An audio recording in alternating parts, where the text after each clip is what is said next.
Top 5 feminist fails. Number 5. Fat Feminist versus Milo. In more detail, with us is Natasha Devon, founder of the Self-Esteem Team, a campaign group that works with teenagers on mental health and body image, and writer and broadcaster and mischief maker, Philo Yiannopoulos. Let's see how we get on today. It's great to see you, Natasha. Congratulations on the MBE, by the way. Thank you for taking the time to join us this afternoon.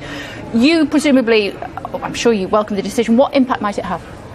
I think body image, the more I learn about it, the more complicated I realise it is. And things like mannequins and adverts, they're symbols, really, I think, more than anything, of the pressures that women face. So, but the fact is, women are getting more unhappy. And this sort of slightly irresponsible trend to sort of encourage people to eat whatever they want and do whatever they want is is one of the things that's fueling an obesity crisis. And that's a really serious thing. That's a real thing. That's something that's got health implications. It's got cost implications for the NHS. The problem isn't too many anorexic women. The problem is quite in the opposite direction. There's so much wrong with what you just said. First of all, the message is not eat whatever you want, sit on your sofa and eat lard all day. The message is live a healthy lifestyle and then see how your body ends up. There's quite a wide spectrum within which the human body can exist and be healthy.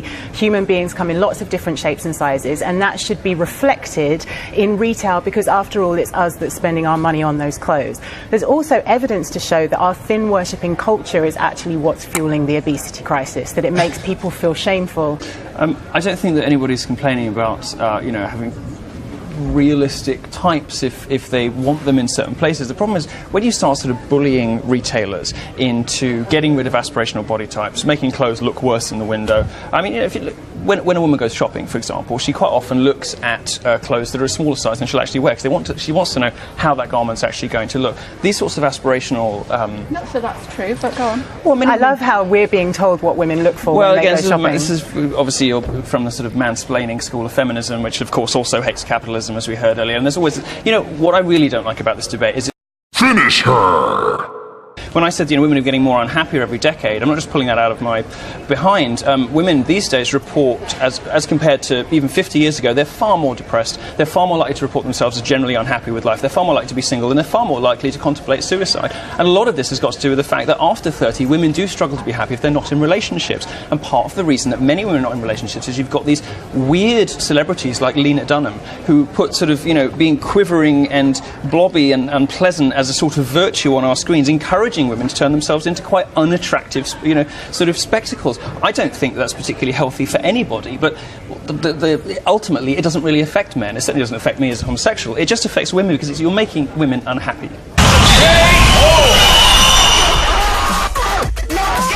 Number 4. Gavin versus Fat Ginger Faggot. Single women in general are making less than men. Here's another thing that's never occurred to you. Have you ever considered the possibility that Mima is lazy? No, she's not lazy. She actually worked a day job, a night job, and a weekend job. What's she doing right now, though, besides sitting on her ass making sweet tea for a fucking beta male ginger sphere? Mima got 5 hours of sleep a night for 30 years. She got 4 or 5 hours of sleep. She raised 3 children on her own because my grandpa was a deadbeat loser. Yeah, well, that's the tragedy here, is the lack of men in the family. And I'll take your hit with Mima's hard work. I'll assume you're not lying. But for the most part, single moms are lazy. And it's a really shitty thing to do to a kid. What? Become a single mom knowingly. Most single moms are single moms by choice. And look what they create. My grandpa look at you. Was a terrible person. He was also... Look in the mirror. Grow a fucking beard and wear a camel hat. You're in Georgia. First of all, I have a beard, okay? No, a beard. Not a gorilla mask. All right, bye. I've had enough of you. Yeah, peace, asshole. Fuck you. Fuck you. Grow a fucking nut. Number 3. Gavin versus dried up cunt feminist hippie.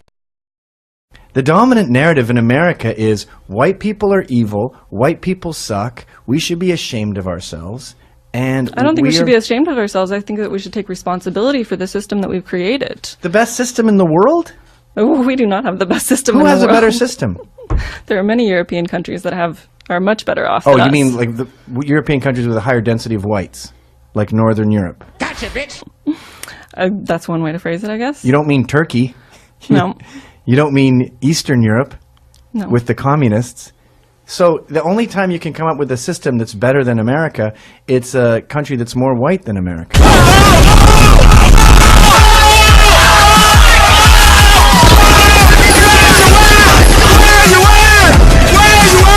Smoke weed every day.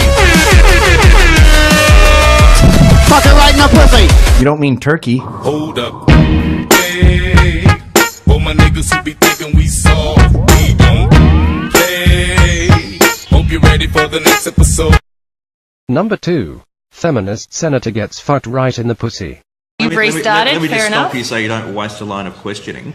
I'm just giving you... I love the mansplaining. I'm enjoying it. You're loving what? The mansplaining that's going on. What Well, just talking me through how by not answering the question, by repeating processes which are not related to the question that I've asked. What's mansplaining, Senator? Well, it's the slightly patronising and condescending way that you're responding to my questions. Well, I would suggest, Senator, that if you're putting the word man in front of some description of what I'm doing, you're doing that which I'm sure you're very much against, is making a sexist implication about how I'm conducting my role as a man. Well, then the easiest way to do it... Is that what you're saying, Senator? Well, what I'm saying is that the way you've been responding to me has been patronising and condescending, and I have responded to that. So the easiest way to deal with this is not to have that way in responding to the questions I've asked. Imagine the reaction, Senator, if I said you were woman-splaining. You're saying that I'm mansplaining. Well, it is a term that's used. Is it by whom? Well, it is a term that's used. By rude... Doesn't make by rude senators.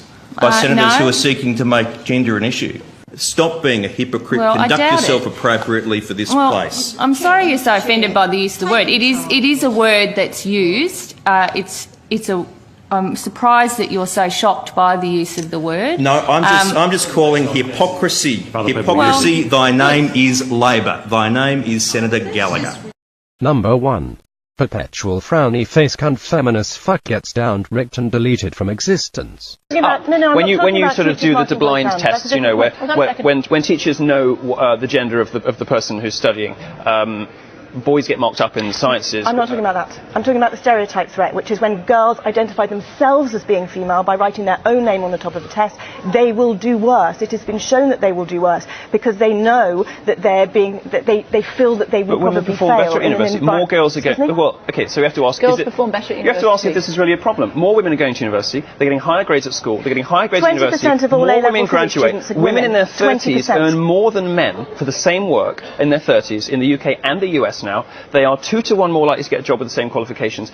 Where's the structural bias against women here? I don't see the problem here. What I do see, actually, is a very reasonable complaint from a lot of young men, not my generation maybe, you know, I'm sort of 10 years older than them, but from a lot of young men who are going to university, going into the workplace, and they don't recognise the world you're describing, because it's not their experience. When they go for a job, they are discriminated against because people are desperate to hire women. When they go to university, more women are doing better all around them, and they feel as though being held up to feminine standards of behaviour, being whacked on Ritalin because they're too boisterous in the playground, or not getting the same support that women do at university, that society is actually architected very much in the other direction. Would you like to make a final point, and then I'll come to you? Of all A-level physics students, only 20% are girls. How can you possibly say that we're in an equal environment where girls are coming out and studying science as much as boys are? We are absolutely not, and we need to make sure that girls feel that science is for them and it's not just for boys, and they're not being pushed out of it because of who they are and because they might cry and because they might be self-reflective. But this is based on an assumption that there ought to be some kind of gender parity. My suggestion is that there isn't. We don't complain when women dominate subjects like nursing. We shouldn't complain when men dominate subjects like physics. We're going to have to leave it there. We could chat for another hour on this. Milo, Doctor, thank you both very much indeed for joining us here on Sky News. We'll continue this. Subscribe for more wrecked feminist videos.